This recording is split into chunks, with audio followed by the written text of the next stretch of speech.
नमस्कार शेतकरी मित्रांनो, आपण चांदवड तालुक्यातील भडाणे गावामध्ये आलेलो आहे. भडाणे गावातील प्रगतशील शेतकरी आहे जितेंद्र आहेर आहे. त्यांनी वेलॅग्रो कंपनीचे कोणते सोल्युशन्स वापरले आपण त्यांनाच विचारूया. दादा तुमचं नाव सांगा. नमस्कार, आहेर जितेंद्र भडाणे. तुम्ही तुमच्या प्लॉटमधील लागवडीनंतर काय काय यूज केलं?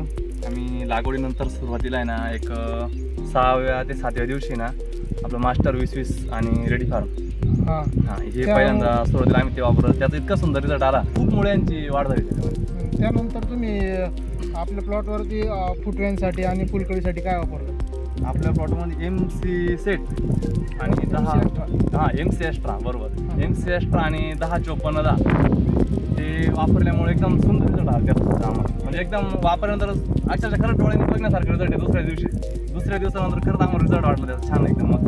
त्यानंतर तुमच्या प्लॉटमध्ये तुम्ही सेटिंगसाठी MC सेट आणि कॅल्बिट सी वापरलं, त्याचे कसे रिझल्ट वाटते तुम्हाला? कॅल्बिट सी आणि MC याचा MC सेट. MC सेटचा त्याचा रिझल्ट आहे ना म्हणजे पूर्ण अशी फुलकळी एक सारखी सेटिंगमध्ये झाली. आपण पूर्ण सेटिंग एक बघू सर- शकता. पूर्ण ही जी आहे ना ही वरची सुरुवातीला आमचं ते आम्ही लेट केल्यामुळे सुरुवातीची खरी सेटिंग लेट झाली, पण जी वरची सेटिंग आहे ना पूर्ण त्यामुळेच बनली गेली. इतर शेतकऱ्यांना वेलॅग्रोच्या सोल्युशन्सबद्दल तुम्ही काय सांगाल? 100% डोळ्यांनी बघण्यासारखे रिझल्ट आहे. वापरायलाच पाहिजे.